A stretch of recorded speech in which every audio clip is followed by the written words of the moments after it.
చల్లని వాతావరణం, నా చుట్టూ దట్టమైన మేఘాలు. మేఘాలలోని తుంపర్లు నా మీద పన్నీరు చిలికినట్టుగా ఉంది.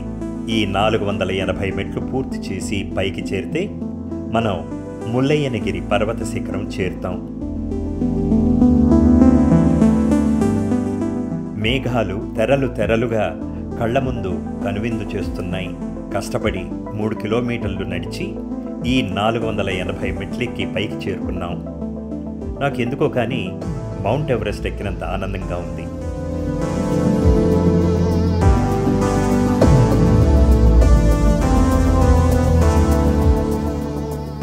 ఇదే ముల్లయ్యనగిరి పర్వత శిఖరం. ఇక్కడే ముల్లప్ప అనే ఋషి తపస్సు చేసుకున్న గది లేదా గుహ.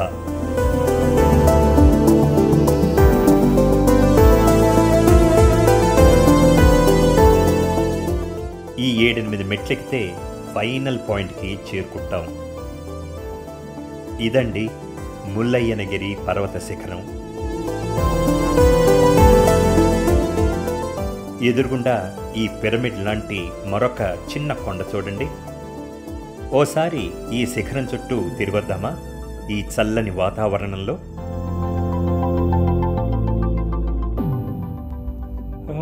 ఇప్పుడు నేను 6300 ఫీట్ హైట్లో ఉన్నాను. ఇది the most famous hill station. తర్వాత ఇది ది హైయెస్ట్ పీక్ అన్నమాట.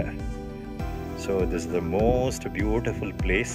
ఇక్కడ అసలు క్లౌడ్స్ తెరలు తెరలుగా మన ముందు నుంచి పోతూ ఉంటాయి. మనం చూస్తున్న ఈ కట్టడం ముల్లప్ప మఠం. లోపల వీడియో తీద్దామనుకుంటే మఠంలోని వ్యక్తి ఒకరు ఒప్పుకోలేదు.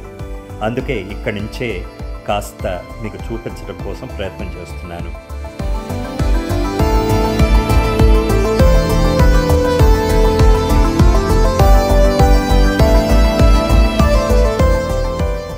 ఈ ప్రాంతం సజెస్ట్ చేసిన ఆనంద్కి నిజంగా నేను థ్యాంక్స్ చెప్పుకోవాలి.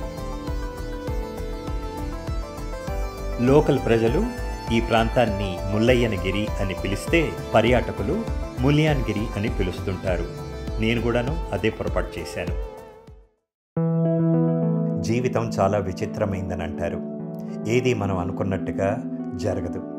జరగాల్సింది జరగక మానదు. మనం ఎన్నో ఏళ్లుగా కొన్ని ప్లేసెస్కి వెళ్ళి చూసి రావాలనుకుంటాం, కానీ కుదరదు. అలాగే మన క్లోజ్ ఫ్రెండ్స్తో కొన్ని టూరిస్ట్ స్పాట్స్కి వెళ్ళాలని చాలా కాలం నుంచి అనుకుంటుంటాం, అది కుదరదు. కొన్నిసార్లు అనుకోకుండా టక్కున అనుకోని డెస్టినేషన్కి అనుకోని ఫ్రెండ్తో వెళ్ళొచ్చేస్తాం. వివరాల్లోకి వెళ్తే నేను 30 సంవత్సరాలుగా నా క్లోజ్ ఫ్రెండ్స్ అయిన హరి, కృష్ణన్తో కలిసి మహాబలేశ్వర్కి వెళ్ళాలని ఎన్నోసార్లు అనుకున్నాం, కానీ ఎప్పుడు కుదరలేదు. కానీ యుఎస్ఏలో ఉంటున్న నా చైల్డ్హుడ్ ఫ్రెండ్ రాజా ఇండియాకి రావటం, ఒకరోజు తను నేను మహాబలేశ్వర్కి వెళ్దామని మాటల్లో అనుకోవడం, అనుకున్న తర్వాయే 2 రోజుల్లో అక్కడికి వెళ్ళిపోవడం జరిగింది. అనుకోని ప్లేస్కి అనుకోని ఫ్రెండ్తో వెళ్ళటం అనే దానికి ఎగ్జాంపుల్ నేను ఆనంద్ ఈ ముల్లయ్యనగిరికి రావడం. అది ఎలా జరిగిందంటే, మా common friend and classmate Tangirala Naresh కొడుకు పెళ్లిలో లాస్ట్ ఇయర్ మేమిద్దరం ప్లస్ ఇతర క్లాస్మేట్స్ కలిసాం. ఇక్కడ విషయం ఏంటంటే 7th స్టాండర్డ్ వరకే కలిసి చదువుకున్న మేమిద్దరం 50 సంవత్సరాల తర్వాత ఈ పెళ్లిలో కలవటం. ఆనంద్ మా ఇంటికి వచ్చినప్పుడు ఈ ప్లేస్ని అందంగా వర్ణించడం, కొన్ని నెలలకే మేము ఇక్కడికి రావటం జరిగింది. ఈ 50 సంవత్సరాల్లో మేము 2-3 సార్లు కూడా కలిసి ఉండాం. కేవలం 1-2 సార్లు మాత్రం ఫోన్లో మాట్లాడుకొని ఉంటాం. కానీ ఈ ట్రిప్లో ఇంతకాలం తర్వాత కలిశాక కూడా మేమిద్దరం కేవలం 1 సంవత్సరం గ్యాప్ తర్వాత కలిసినట్టుగా ఫీల్ అయ్యాం. ఏమాత్రం కూడా కొత్తగా అనిపించలేదు. అందుకేనేమో హై స్కూల్ వరకు మనతో చదువుకున్న ఫ్రెండ్స్ జీవితం మొత్తం స్పెషల్ ఫ్రెండ్స్గా ఉండిపోతారని అంటుంటారు.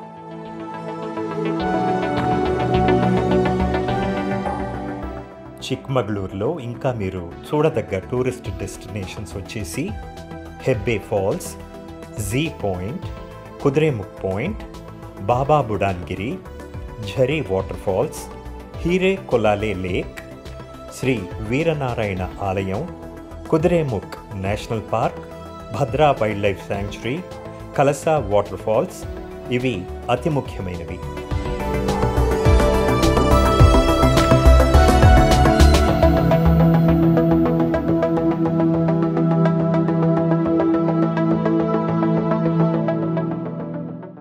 నేను మా హోమ్ స్టే నుంచి బయలుదేరిన టైం నుంచి ఇక్కడికి వచ్చే వరకు విపరీతంగా షూట్ చేయడంతో నా ఫోన్ బ్యాటరీ పూర్తిగా పడిపోయింది. ఇప్పుడు ఎండ కాస్త రావటంతో లోయ కనపడటం మొదలైంది. అసలు అందాలు యాక్చువల్లీ కనపడటం మొదలయ్యాయి. ఈ మోస్ట్ అమేజింగ్ ప్లేస్ని పూర్తిగా మీకు షూట్ చేసి చూపించలేకపోతున్నాను. అందుకని నాకు ఎంతో బాధగా ఉంది. ఒకవేళ నేను ఈ లోయల అందాల్ని మీకు పూర్తిగా చూపించుంటే మీరు వెంటనే ఇక్కడికి హాలిడే ప్లాన్ చేసి ఉండేవారు. Bad luck.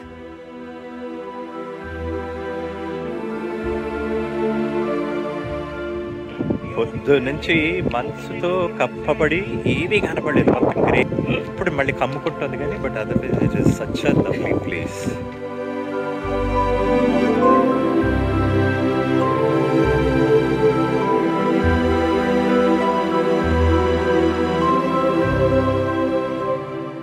ఈ ముల్లయ్యనగిరి అందాల్ని పూర్తిగా ఎంజాయ్ చేసి రిటర్న్ అయ్యాం.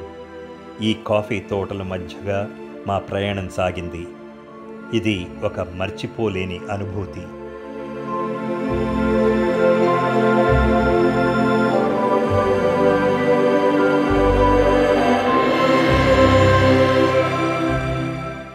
వచ్చే వారం చిక్మగళూరులోని మరో అందమైన అద్భుతమైన ప్లేస్కి తీసుకుని వెళ్తాను.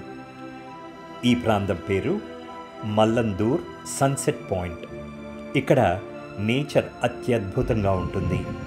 ఈ ఎపిసోడ్ని మీరు ఏమాత్రం మిస్ చేసుకోకండి. ఆ ఎపిసోడ్ చూశాక మీరు కూడా అది ఎంతో అందమైన ప్లేస్ అని ఒప్పుకుంటారు.